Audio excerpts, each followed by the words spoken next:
Hello, Prime Media audiences. Thank you for joining us today. I'm your host, Ladette Moleta. I'm here with wonderful guests. These are IGAD member journalists who are here in Addis Ababa, currently joining us at our studio at Prime Media. I am very honored to be among them. I'm very happy to be here with you. I'm going to start introducing, starting with our sister here, Bakita.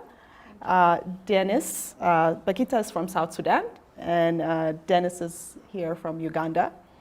And then John is here joining us from Kenya. And Daniel, he's here from Uganda. I'm actually going to let them introduce themselves and kind of tell us why they're here in Addis or in Ethiopia in general. And we're just going to have informal discussion about everything that's going on, to why they're here, and how we would like to host them in Ethiopia and what they've been seeing so far since they've been here. Okay, Bakita, do you want to start? Definitely, I'm the only lady among the gentlemen, so I could start. Yes, well, my name is Bakita Kundik. I'm from South Sudan. I work for SSBC, that is South Sudan Broadcasting Corporation. I'm here in Addis on the training that was scheduled by IGAD, and it was taking place in Adama.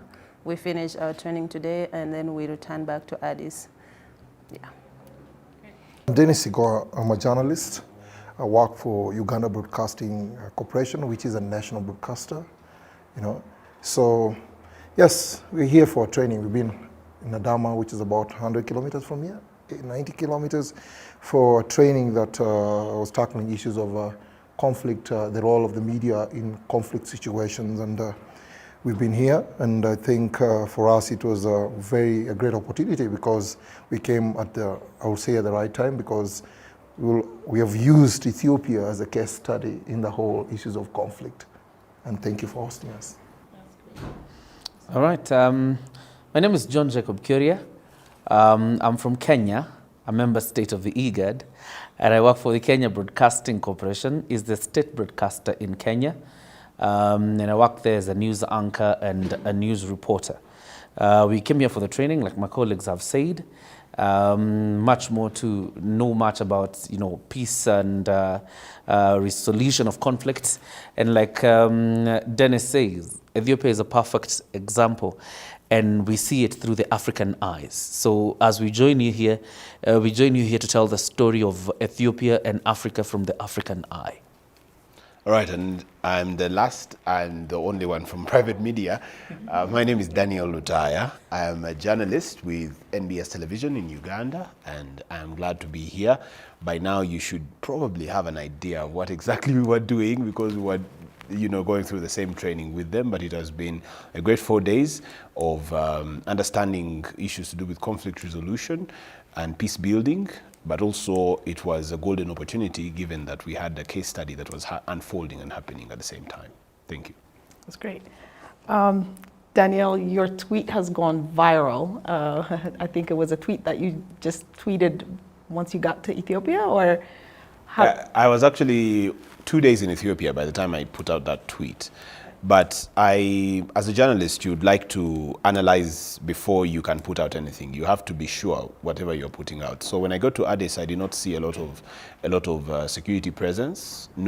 Back home in Kampala, when there's a security threat, and I think for most of the countries anywhere, you would expect to see deployment to make sure people are safe. So the stories that were being portrayed by some of the media was that Addis Ababa was under siege and bracing themselves for kind of attack from a rebel group. So when I was coming in, we were scared. Everybody was scared of coming to Ethiopia. And that is, when I got here, it was very different from what I expected to see. But then I had to wait until I got to Adama, because I knew Adama is a little bit farther away from town. So if there is a conflict, if anybody has surrounded Ethiopia, if anybody has surrounded Addis Ababa otherwise, between Addis Ababa and Adama, I should find some military. But I didn't. And that's why when I got to Adama, that's when I posted the tweet and said, well, this is what I saw, this is what happened, and this is what I've actually seen on ground. So for me, It was just plain journalism. I came, I saw, I wrote. That's it. Great. It's you know, you said it already that Ethiopia is such a case study currently for what you're training for. What are the things that, you know, as a journalist for all of you, where do you get information from? The conflict in Ethiopia has been happening for about a year now. So until you're actually on the ground, you know, what kind of media resources or where do you rely to find out information about other countries, especially IGAD countries? Oh, that's a broad question though, because as the IGAD member states, we have different platforms and different media houses, as the Prime Media is here doing its work to make sure that it puts out the right information. As my brother Lutai just said earlier on, it's about facts. So if I have my sister from Prime Media, it could be a source of news. And now the fact that we are here in Addis Ababa, the case study, it is an opportunity for us to get the facts by ourselves compared to the international media houses that are putting out something that is different from the facts. Yeah, that is from my perspective. Okay. If I'm to take from her, I think the sources of news, okay, if you look at the context of not necessarily Ethiopia, but what is taking place across Africa, because you realize there are very many conflicts in Africa. It's not only here where issues are coming out, but lately the trend has changed.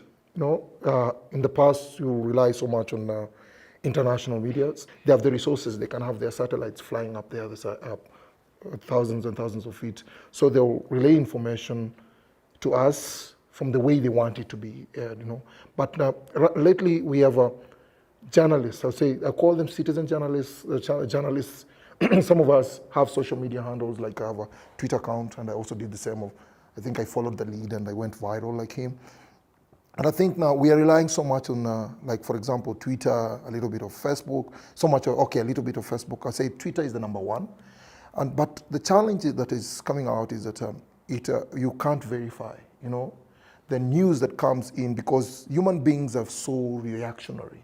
You know, sometimes you pick this, like instantly, I've seen it even in our media houses, in the newsroom, and they tell you an accident has occurred such and such and such a place. 100 people have died. Like the other day, I had some people have died, 30 on the River Nile. Honestly, I tried to look through and didn't get anything. It was on Twitter. People wondering what has happened. So I think we are looking so much into the social media to get news, but there's something that is lacking is fact checking. And you know, if you don't do that, there's a lot of the information that is coming through sometimes has the potential of causing probably chaos or mayhem, because if you get to know that this is happening this side, pick up this and defend your country, you know, instantly you think, okay, fine, it's time to go offensive or go defensive, depending on which side you belong. Probably to ventilate on the same, I think there's been a missing gap, and that is why the Ethiopian story remains today a misrepresented story. Because African media, in one way or another, are not empowered in the sense, like for example, that my Ugandan colleagues are able to come, you know, at the center of this conflict and be able to get facts for themselves, or myself from Kenya, or probably Becky from South Sudan.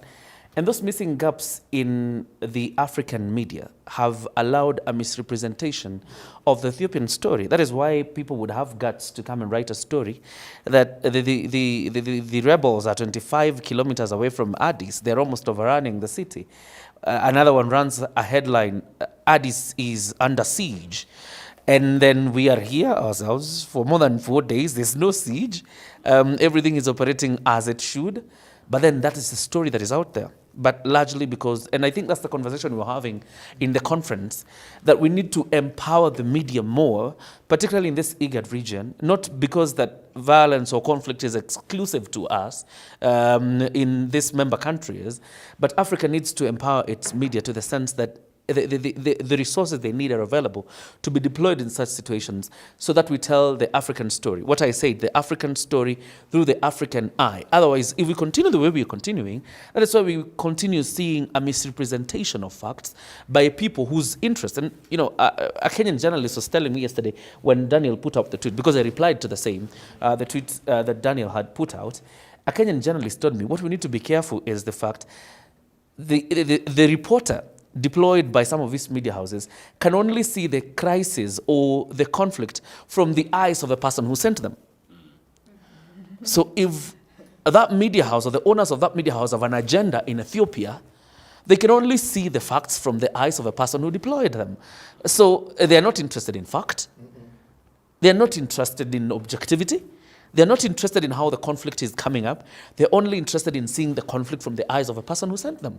So how about us who are generally concerned with this conflict? Because we are neighbors of Ethiopia, from down here, from up here. We are the neighbors of Ethiopia. We can't afford to see the conflict from Addis under siege. We can't afford to see the conflict from the rebels are advancing towards Addis Ababa. We must see the conflict from a situation where these are our brothers and sisters in this conflict, and it is in our interest that this conflict is resolved as quickly as possible. Yeah. Yeah, I think, and we have reiterated this and also written it in our resolutions during the conference in Adama, that the African solutions to African problems need also to be told by African media, because we understand these conflicts on an African perspective. The other day, the United States Capitol was under siege and by supporters of Donald Trump. And whereas in the United States it was a very big story, and protesters outside the Capitol, which is the equivalent of a parliament in Africa, for us Africans who are looking at that like Tuesday news item, riots in protests in the city, people, it was something that we looked at as something that happens on a day-to-day.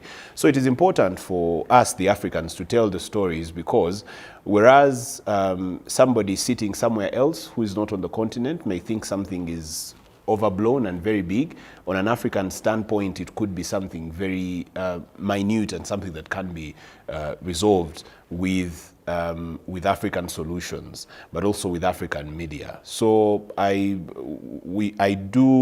reason why I did what I did with the tweet was because I am a journalist. It is as simple and plain as that. As a journalist, you have to go on the ground and report the story, the facts as they come in, as you see them. So you cannot afford to be a journalist who is an armchair journalist who sits. I could not have written what I wrote if I was in Kampala, because in Kampala what we were seeing was on international media, on TV. So my perception coming here was that Addis is under siege. That is what I knew, because it is what I had seen. So I think African media needs to realize just how powerful the media is. Just how powerful. The fact that I left Kampala knowing that I am walking into a war zone, because everything that I wrote was pure facts. I left Kampala knowing that I was walking into a war zone and I had to brace myself for full-blown war. I got here and I was shocked. There was less deployment than what is actually at our airport, because we have heavy deployment in Uganda. We've recently had so many terror attacks, about 3 of them happening in a space of 6 days. So security has been heightened in Kampala. And it is a fact that because of that, I wrote another fact that there is actually more security deployment in Kampala right now than in Addis Ababa, and that is a fact on the ground. So the media, the reason why we got into this job was to tell facts.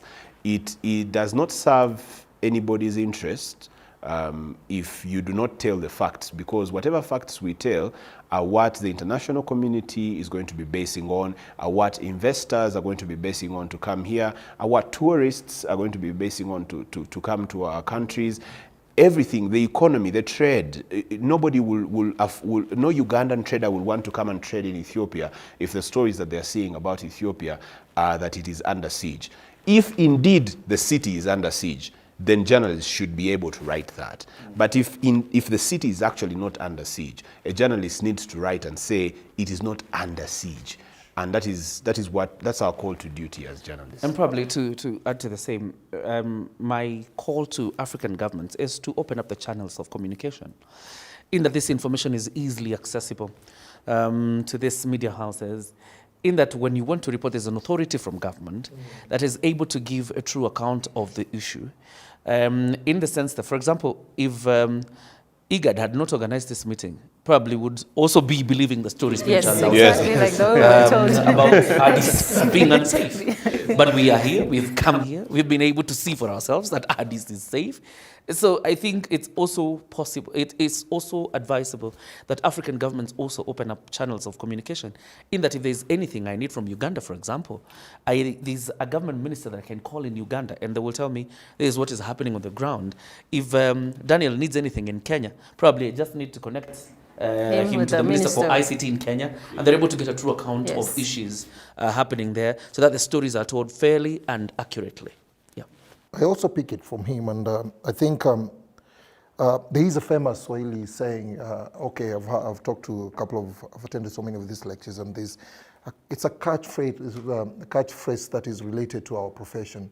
It's about the journalists being the mirror of the society. No, wanahabari ni kioo cha jamii. That means we are the mirror of the society. Because I've been to Kenya so many times, and I know how Kenyans value news. You know, I don't think there's any other country, probably across Africa, where I've visited, where people really want to watch news. Start for Swahili, I think it's at 7, then almost. So you will see people driving very fast, rushing very fast to get even in a hotel, let it be in a, you know, they want to be on the front seat. It's like those days you go and watch a cinema. People want to get information. So you can imagine if the information that is being relayed there is false, how many people are watching at that particular time? And this is the perspective I've always talked about, even on the issue of advertisement, why you think Kenya's advertisement during the prime time is very costly, it's very expensive. It's because at that particular time, you are assured of more than 10 million people watching the product. So you see that. So us as the mirror of the society, we have a very big responsibility. And I think quite often media houses work in isolation. But as just like IGAD is there, which has brought about 8 member countries, I think we also need to have journalists under the same arrangement, whereby we share information and we can always do some form of troubleshooting, because if we let someone else take it up and run away with it, so at the end of the day, things like the way you remember the Arab, whatever it's called, Arab Revolution, where there was a prediction that it will sweep the entire continent, even to countries that are probably not Arab. So I think our responsibility, we cannot underestimate it. And we've learned a lot the short time we have been here. And I think from here, we are also going to be agents of change, you know, using the platforms that we subscribe to, and as well as the mainstream media. And I think Africa also, I'm a Pan-Africanist. If you look at my Twitter handle, Diesel, I look at it like, even as countries compete to the Western world, whatever, Asia, they have gone up there and we have their stringers and everyone here. I think Africa also needs to have something up there, you know, so that we have a channel that Africans can subscribe to. I'm very willing to give them content for free, you know, as long as that content is beneficial to those who are watching it. Yeah.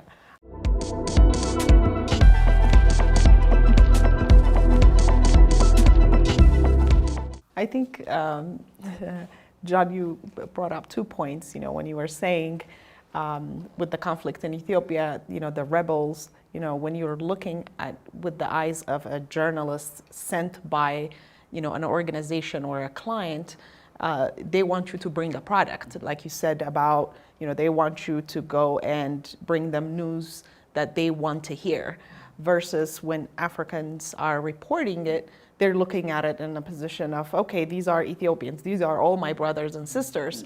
And I think that's part of the reason why we Africans need to tell our story, because we are not trying to divide and rule each other. We're actually, regardless of our disagreements or issues that we have, one of the reasons why Ethiopia's conflict has actually extended to the point that it has, it's because we've had a lot of international meddling and encouraging one group or the other to continue these types of conflict. But had the media coverage been pretty fair and did not have any agenda behind it, then the conflict would have been probably explained to the world in a way that would have really explained the issue and kind of might have even isolated one or the other for the actions that they do. So I think that's really a good point about, journalism, who is really behind that journalist, who's paying them, who's covering the resources, and how do they cover it. And in fact, it is important that we say here, and probably this sums up the whole conversation. Africa is regarded by some people out there as a very dark continent. It is no longer a dark continent. And in our place in the global community is cemented. And I think there are people who need to respect that. Ethiopia has a crisis. It is not in doubt Ethiopia has a crisis. But the only people who can find a solution to the Ethiopian problem are Ethiopians themselves. And they must be allowed the space to find that solution. Every person out there, every player out there, I think it is their interest that Ethiopia solves the problem. And like my president is saying every single time, we want to see an end to the hostilities between both sides. But the solution will only emanate from Ethiopia. And look, there are these media out there that still thinks we are a bush continent. People who don't have their own ideas. People who cannot do things on their own. That was then when you used to see things from such a lens. Africa is on a renaissance. Africa is growing. Africa is rising up. And anybody who has an idea out there that they can sabotage the African agenda, they're in for a rude shock. Africa must be allowed to find, and we don't have a problem with partnership, because some of these people are very good friends of the continent. We partner with them in development and so many issues, and they are valuable friends. But Africa must also be allowed. And my president says, I like sometimes quoting from his speeches, my president says it must be a relationship of mutual engagement. We must come together as partners. We will not engage with each other when you're looking down on us. Yes, you are not king and us subjects.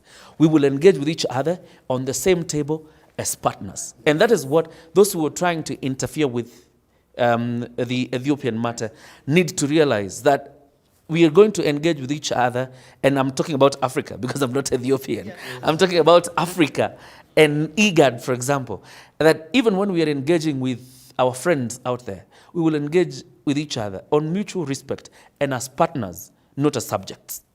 Very important.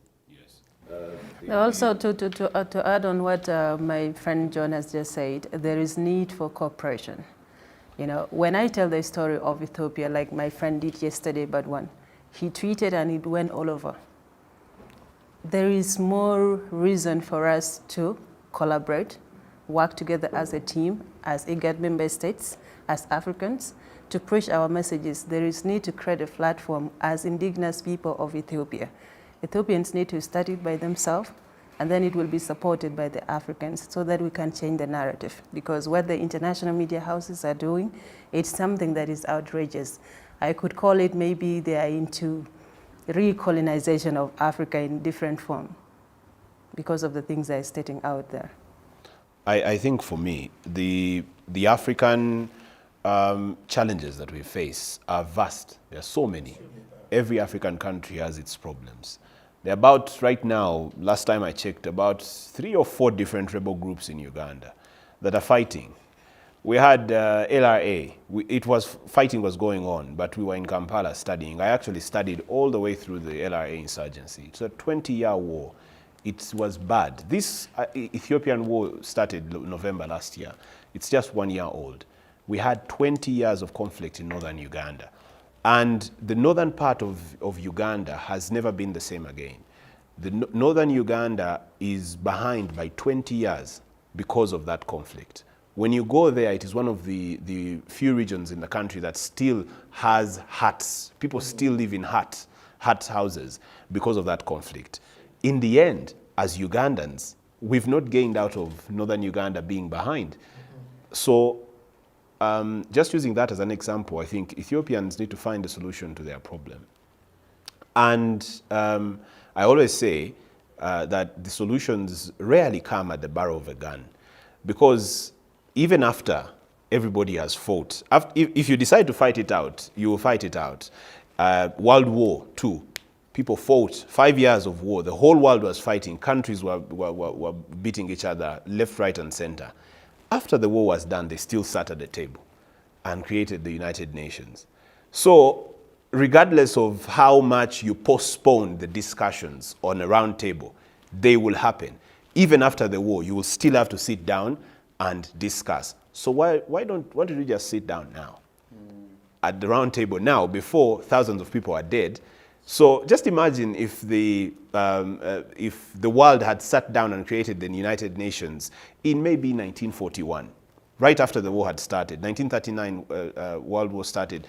1945, it took 5 years for the world to realize, hey, we can just stop this thing and discuss and sit down, and you know, and it doesn't matter who wins the war. In the end, you'll have to sit and bring the people that you are fighting to the same table. But at what cost do you do that? I think it is important for Ethiopia Ethiopia as a country to start that discussion. And when that discussion starts, then African partners like IGAD, where Uganda is a member, like the African Union, can come in and support those discussions. But those discussions will be held. Whether you postpone them to a later date is on the people of Ethiopia, but they will happen. The roundtable discussion has to happen because Ethiopia needs to heal. We were studying about the healing process after a conflict in the conference we were in. Ethiopia will need to heal, and the only way to heal is to have those discussions. They are important, and they need to be started by Ethiopians themselves, and Africans will support, because the beauty about Africa and the kind of situation Ethiopia is in is that more African countries have gone through a situation like Ethiopia's right now than any other place in the world. We have had more conflicts just as this one. I've just told you about a 20-year insurgency in Uganda that happened. So Uganda is in a much better place to facilitate discussions with Ethiopia and that kind of insurgency. Kenya, they also have their insurgencies. In South Sudan, the youngest country, and 2016, it was crazy. they have also had conflicts. They have managed to resolve them at a round table. All these things have never been solved at the barrel of a gun. I think the one point that you mentioned about having outside international interference, I think national dialogue in Ethiopia has already been talked about, to actually have a sit down and discussion amongst opposition groups or different parts of Ethiopia. But I think one of the main issues that Ethiopia is facing is that those talks need not to be arranged or needs not to be dictated by outside force. And I think that's part of the reason I don't think there is any Ethiopian leader or Ethiopians in general who don't want this to be over. Everyone is ready for this to be over because like you mentioned, we are, as African, I'm a Pan-African myself, and I feel like the time is now for Africans to actually elevate themselves into something higher rather than rebel fights and, issues causing humanitarian problems for ourselves.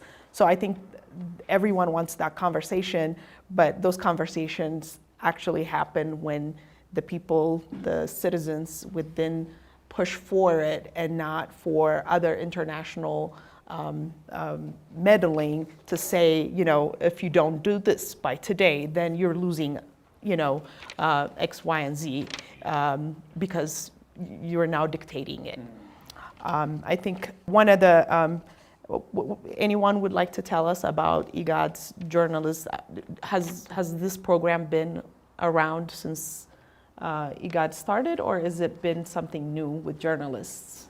Well, purposely, if I could tell, this is not a forum where journalists come together and discuss. Yeah. But it is something that we propose, as Daniel said it earlier, that there is need for IGAD member states, the journalists themselves, to have a platform whereby they discuss African issues in their context, not the international side of it. Okay. So this was you basically a initiated- training. We initiated, and it is not yet seconded by the IGAD member states. It is up to them Okay. to give it a leeway to happen, or they say, nope, this thing is not going to happen. But of course it has to happen, because we are Africans and we are the one to tell our stories better than anyone out there. Okay. Well, that's wonderful. That Yeah, and we've also studied during the past 4 days about the role of the media in the peace building process, and I think it's very critical for Ethiopian media to do the same. I'll just give them a tip. It is, it looks like Wangari Maathai said, the hummingbird. Yes, the Everybody hummingbird. here knows We it, but watched I'll tell it. it for the people who are not in Adama. So Wangari Maathai received the first African woman to receive a Nobel Peace Prize. She gave an analogy of a hummingbird that found the fire on the forest, which is their home. All the other animals, elephant, zebra, giraffe, all the big animals refused to do anything about the fire. But this small hummingbird with a small beak went to a creek, kept getting one droplet of water and dropping on the fire. So they kept laughing at this hummingbird and saying, "You hummingbird, why are you dropping one droplet? You can't do anything about this fire. Yes. You are so small and tiny." I think that's how journalists, we see ourselves in these issues of conflict. We think that the solution is going to come from a summit of leaders, but we have been taught that we can instigate that summit to happen, that discussion. So right now I think Ethiopian media, the advice I would give is that Ethiopian media should be calling for a cessation of hostilities and peace to prevail, so that the leaders can sit down and have a chat. If the chatter if bullets are flying, but even on social media and the media, there's propaganda this side and there's propaganda this side, it just keeps fanning the flames. And we were given a very vivid example of Kenya's 2008 election, post-election violence, where all the media in Kenya sat down and said, we are going to end this. The media in Kenya put out the same headline in every newspaper in Kenya in one day. So, whereas the people were divided, everybody liked, maybe somebody likes Prime Media, another one likes Daniel Media, another one likes Sigoa Media, so they go pick the newspapers that they want. But on that particular day, every newspaper had the same cover photo and the same headline. And the headline was, Save Kenya. Let's give peace a chance or something Yes. like that. Yeah. Everybody in Kenya on that day realized that, you know what, if these media that we thought are competing for reasons regarding economics, they are competing for better news for and better news. They are attention. always competing Yes. with each other for our eyeballs, have Yes. decided to say, guys, let's end this. It is important that the Ethiopian media, and they have the power, we are the hummingbird, very powerful. We look at ourselves as a very small thing, but we are very powerful as media, and it is possible for the media in Ethiopia to actually end this. As we said, of course, African solutions to African problems. The media that will instigate a discussion around Ethiopian conflict is not going to come from Kampala, it's not going to come from New York or London or Moscow, it's going to come from Ethiopia, and if you start it, our only pledge is that we will support. Yeah. And to add on that, you know, South Sudan has been in conflict for over the years. 2013, it was crazy. 2016, it was crazy.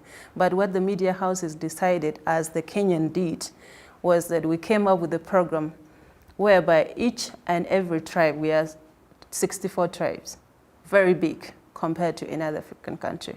What we came up was a program that combined all these 64 tribes. If I am from Nuer, then I should be able to greet in Nuer.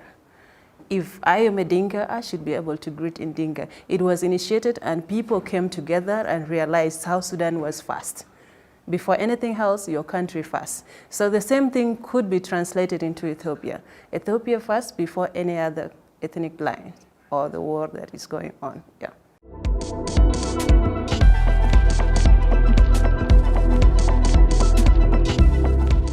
That's great. I think that's wonderful.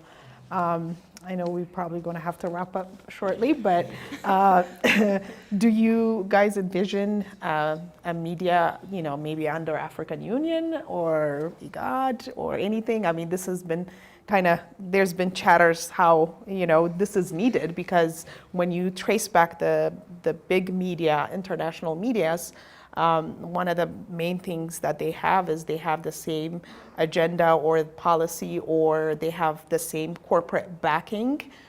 So their envisions or what they want to report is dictated because of their supporters, because of their shareholders. As an African media outlet, I don't think we have anything African. We might have Kenyan, Ugandan, South Sudanese, but we really do not have a united media. Where do you see? Let me pick it first. I think the dynamics are changing, I would say so, because quite often when an entity like an organization like IGAD is formed, they don't look, of course, they don't put the media so much into perspective. I think, despite being called the fourth estate and stuff like that, I think our role has always been about reporting, and I think that should be one thing that should end. We are real stakeholders, Media should, and if we are given the front stage and we take up our role, I think there will be change. Because one thing you see, they call us, even in serious meetings, they'll call you in for a meeting. They just want to communicate what is of interest to them. They say, okay, fine, let's address them. This is the beginning of the conference. Okay, fine, I'm from so it ends. Then the media, the rest of the conversation we're going to have is like, the media is out. You forget that the role of the media, we need to be in it, our own it, from the beginning to the end, Because when you're part of the entire value chain, I would say, if you're into production, at the end of the day, you will understand the nitty-gritties of the entire process. So if you look for the context of IGAD, maybe AU, I think it has reached a point where they actually have no option, Yeah, the fact is they really have to engage journalists. And it's not just about engaging journalists. You have to engage people whom who are competent, because we have reporters out there, but not every reporter can give the right perspective, because sometimes people do it because for the sake of just writing a story, for the sake of writing a story. But I think there's one thing that we should focus more going forward in terms as an African journalist is objectivity, Forget about who pays you, because the challenge now, the people, these guys whom you see on set discussing Ethiopian issues from New York, he's paid for that 2-3 minutes of an interview, right? That person is earning money. For those correspondents who are here or the stringers, they earn money for the time they go on air.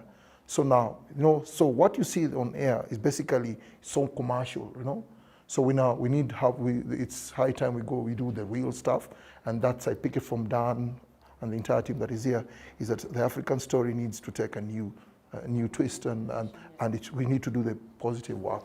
All right. Let me pick it up from probably where he stopped and try to respond to the question you asked, whether the African Union needs to set up a media house of its own. No. The African Union does not need to set up a media house of its own. We have thousands and thousands of media houses in this continent.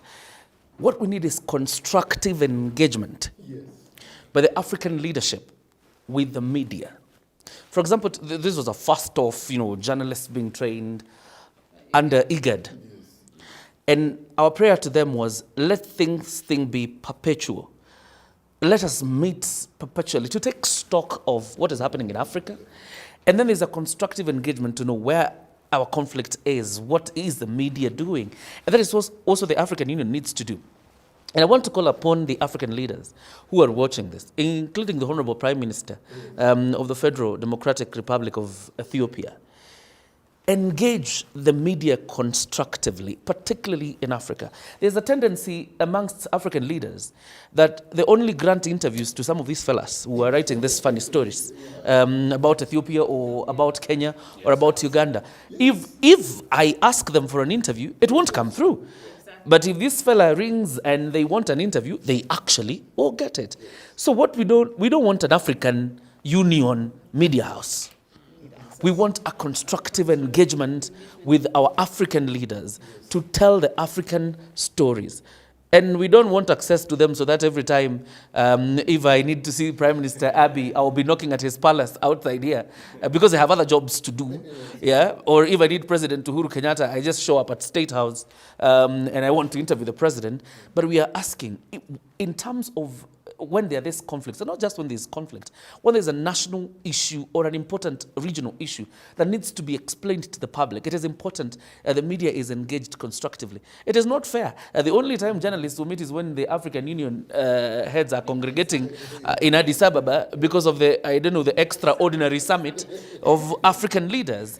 It is important that there's a perpetual and, a deliberate, very deliberate, intentional engagement with the media. That way, what is being churned in South Sudan, what is being churned in Uganda, what is being churned in Kenya, Djibouti, Somalia, even in Chad, French-speaking nations, the agenda, the African agenda will be the same. Constructive engagement, African journalists telling the African story.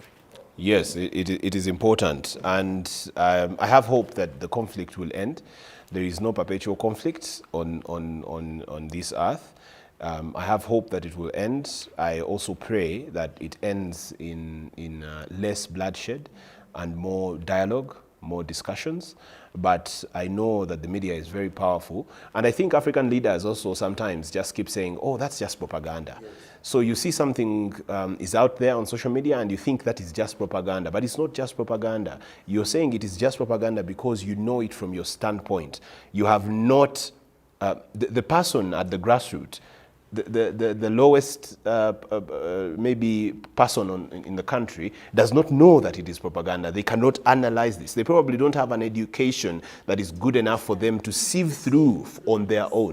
So you need, as African leaders need to engage the media, public and private, not just put out communiques and throw them on UBC or KBC or whatever. You need to engage with the media so that the media, you use the mainstream media and independent journalists like myself to tell your side of the story. There is nothing like just propaganda. Every major conflict that I know of, starting with the French Revolution, started with propaganda. And the leaders were saying, oh, no, that's just propaganda. Nobody will believe that. But the hummingbird again. Anything as, whatever small thing can light a very, it can ignite something very, very, very bad. And in the end, it is the people that keep hurting. I talk about the people a lot because we're even us as journalists, we are serving. We are serving also, and so we are people. I will not sell my news to people that are dead. So government needs to work hard to make sure you keep those people alive so that I can also sell my newspapers. That's a good one there. Thank you all. Of course, we've been to Kenya, Uganda. We have a lot in common. South Sudan, Africans in general have a lot in common. Anything that was sticking out since you've been in Ethiopia? One thing that you thought, whoa, I didn't know this about Ethiopia. Whether it's people are friendly or they drink too much coffee or anything that comes. I've actually been here before. This is not my first time in Addis. So I've enjoyed the coffee. Ethiopian people are warm, amiable people, very warm. But what I didn't know is that Addis Ababa means new flower. Yeah. Man, Ethiopia preserve the new flower. You need to do that. You need to preserve the new flower. And I think everybody appreciates the development you see in Ethiopia. You have an electric train there. Surely, guys, wake up. This is your country. you need to defend it. You need to, by defending it, I mean you need to defend the principles that found this nation. The principles that found this nation, and you need to stand strong for them. This country is beautiful. Preserve the new flower. Thank you. And to add on that, personally, as someone from South Sudan, what I've learned is that you people are so hospitable. You are so welcoming. And one thing that caught my eye, as my colleague said earlier on, is the new flower. When I toured Ethiopia, one thing that caught my eye, and I told one of you journalists here, is who came up with the idea of putting the flowers out there. Yeah. It's so beautiful, it's amazing. And you need to keep that. The flower in Ethiopia, it should be in the heart, in the mind, and all your body. Thank you. For me, I've loved the place. I think even before I came for the training, I was supposed to be here on 22nd to 29th of last month. I was meant to tour of course, the dam, the contentious dam. It has been in the spotlight.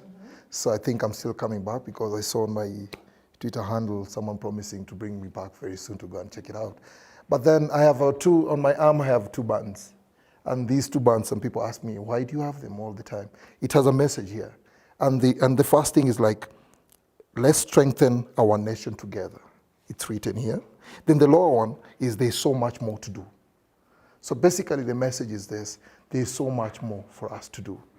And for Ethiopians, on the context of Ethiopia, I would say it's like, they should strengthen their nation together. And for the entire African continent, of course, we have so many conflicts. I will say that we can only move, there is that saying, we can only go further if we strengthen our relationship and be our brothers' keepers.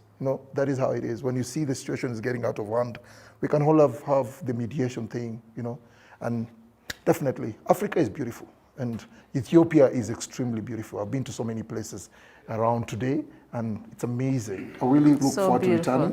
Probably, I was meant to be hosted here for 8 days. As I was coming here, these guys were laughing at me. You know what they said? I said, guys, I think I should come around and stay for at least 2 months. Then that guy said, we know what is bringing you here. That was a bit.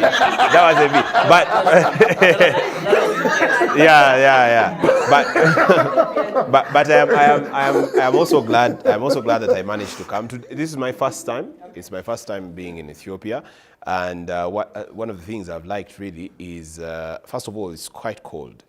It's quite cool. It's cooler than Kampala. Ethiopians will, when I say cold, Ethiopians will think I'm just bluffing, but Kampala is really hot. So the weather you have here is cool, and it's okay. It's good. It's a mixture. I'm not used to that kind of cold, but it's good. But also, there's public transport is really organized, very well. Public transport. When you come to Kampala, we'll talk about those things a little bit later. We have an issue with public transport, and coming from such a city, seeing this gives me hope that maybe our public transport problem could be solved. See, we also have problems in Uganda. We all have problems. We all have problems. One of the things that attracted me when I was in Kampala is one thing that we don't have in Ethiopia is the street food.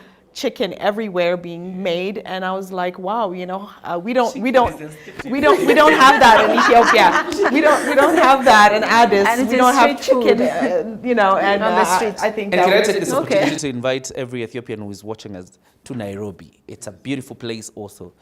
Come see Nairobi. And Masai Mara, you too. You need to come. And right after, need to come to Juba, right after Nairobi and Juba, everybody one. should come and also visit Kampala. No. Yes. All the Ethiopians need to come to Juba because it is the heart of business right now. The young nation with flourishing business ideas, business opportunities. So come to Juba. Of course. People, because the news that comes out of South Sudan, sometimes you have to think twice. They need people need to come and see by themselves because Juba is peaceful. We are also facing the same problem. People will tell me, what, it is a war zone. I can't go to South Sudan. But no, you invited me. I've invited you. Thank you. I'm coming. And I will probably say salam lish to all Ethiopian out there. And I'm willing to learn your language. Thank you. Okay, our audiences, this was our discussion. Journalists from IGAD member states joining me here on Prime Media. I feel so honored and grateful, and thank you all for watching this segment. Thank you.